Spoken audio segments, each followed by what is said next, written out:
Hello, welcome to video number 33. It's been a little while, so let's get back to business here. We're going to talk about corresponding parts of congruent figures. Our current unit is about translations, rotations, and reflections. That's the review skill. But the main focus skills are proving that triangles are congruent. So we're going to start today with making congruent statements. Okay, so here's our first example here. So we have two congruent triangles. We're going to assume they're congruent. Later we'll go about proving them based on the given information. But today is about kind of how to write that they're congruent.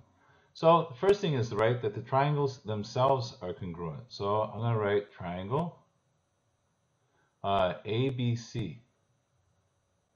That's a symbol for triangle ABC.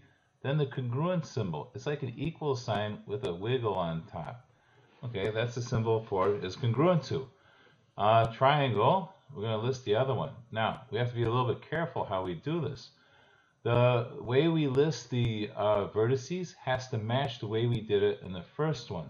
So my first vertex that I list has to match A, and that would be the vertex J in the second triangle. So I got to start with J. Then the next vertex has to be the one that matches B. So over here is B, that kind of acute angle right there. W matches that one. And then C corresponds to R. So the vertices have to correspond to each other. Correspond means, remember, matching. So there's a statement about the triangles. Now, all the matching parts are congruent. So we're going to list that too. There are actually six matching parts. There are 3 congruent angles and 3 congruent sides. So actually following the pattern here is kind of easy to do. Angle A is congruent to angle J. All right, work that out because I'm just following the congruent statement I already wrote for the triangles. Angle B is congruent to angle W. And angle C is congruent to angle R. I'll mark that in the figure. So A, I'm going to give like one little mark there. To show that B and W are congruent, I'm going to give them 2 marks. And to show that C and R are congruent, I'm going to give them 3 marks. So angles that are marked the same are congruent. Now, there are 3 pairs of matching sides. So AC, and I denote that with a bar on top. That means segment AC is congruent to, well, the corresponding one would be JR. So I'll put little tick marks on those. AC, congruent to JR. All right, next one. AB, we'll do that one. Unless it's the first 2 letters here. Is congruent to, well, it's going to be the first 2 letters there. JW is the matching side. So from this congruent statement I wrote for the triangles, we can actually figure out which angles are matching and which sides are matching. And I'll mark those with a double tick mark. That's congruent to that. And finally, the last side would be BC is congruent to WR. And I'll match those with 3 tick marks. Man, we've really written all over the place here. But there we go. We've wrote a congruent statement for the triangles, and we've showed which parts are congruent. Okay, for this next one, we have 2 quadrilaterals. We can kind of do the same thing. So first, I'm going to write a congruent statement for the quadrilaterals. So I'm going to say quadrilateral. I don't have a symbol for quadrilateral, so I'm just going to write ABCD.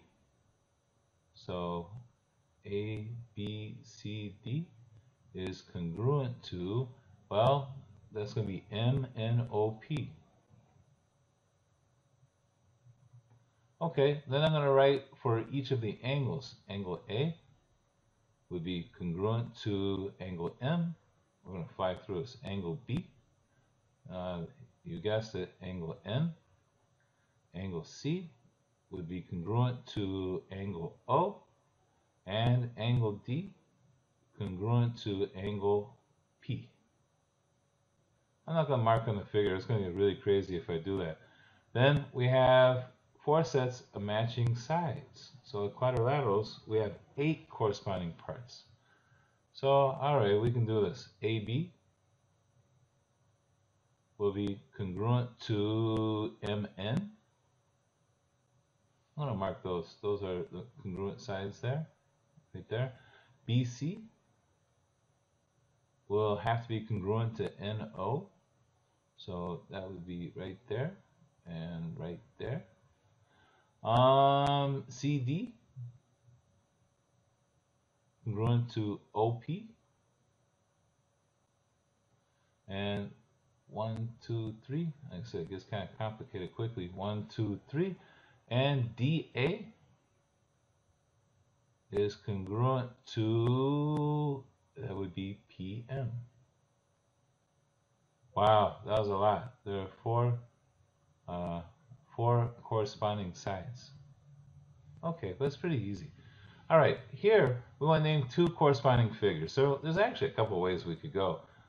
This triangle right here is congruent to this triangle right here.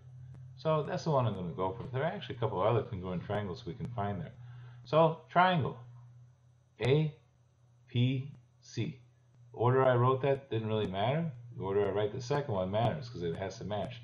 So B corresponds to A. So this would be B. Point P kind of matches itself there. And then this corner point down here, D corresponds to C. So D. Now, that's kind of the overall statement. And now list corresponding parts. So I can't call this just angle A. I have to be a little bit clearer. This angle up here is angle CAP. I need 3 letters because there's not just one angle A. Is congruent to, so CAP is congruent to DBP. Then we have angle. I can't just say angle P, so APC is congruent to BPC. And then finally, these bottom angles, ACP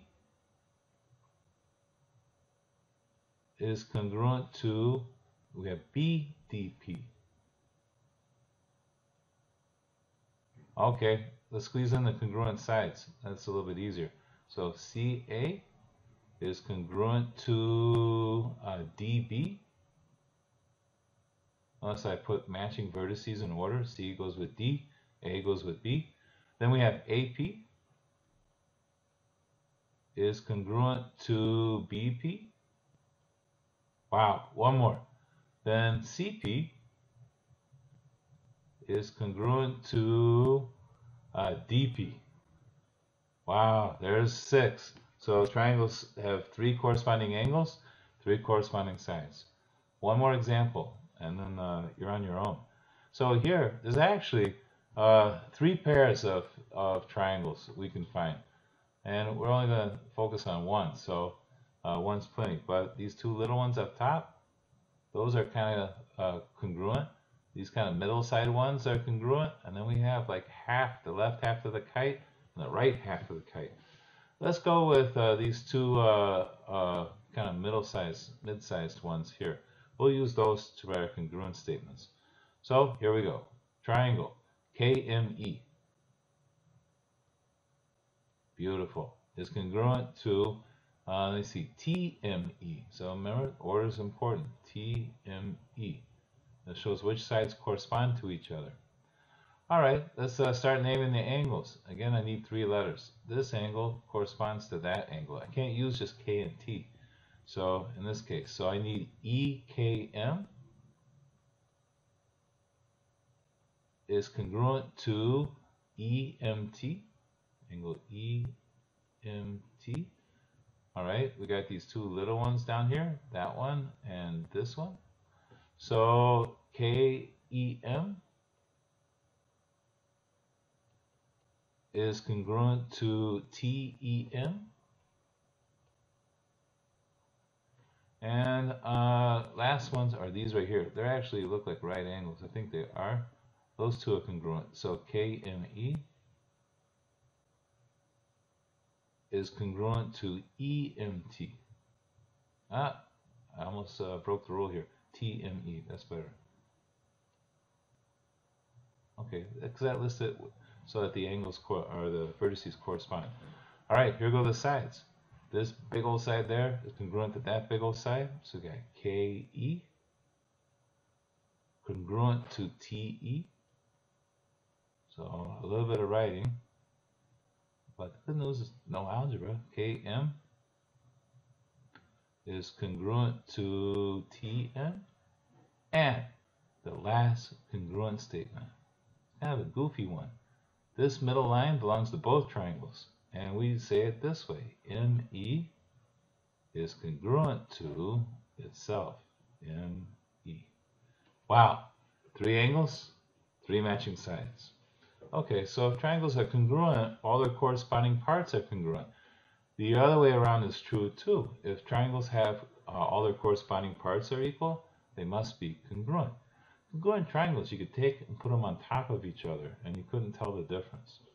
All right, here we go. There's a little bit of writing, but hopefully you see what to do. So we have 2 figures here. For each figure, write congruent statements for the 2 figures, and then for the corresponding parts. So be careful to find which vertices match each other. Now a little hint, down here at the rectangle, we got 2 congruent triangles here. This angle up here matches that angle down there. If we took this triangle and flipped it around to form this one, this angle up here by R would match the angle by T. And then this angle here, I'll put 2 markings there, matches this one up here. So when you're writing your congruent statement, you gotta be careful. For the upper triangle, the R matches T for the lower triangle. So good luck on that. We'll answer questions in class.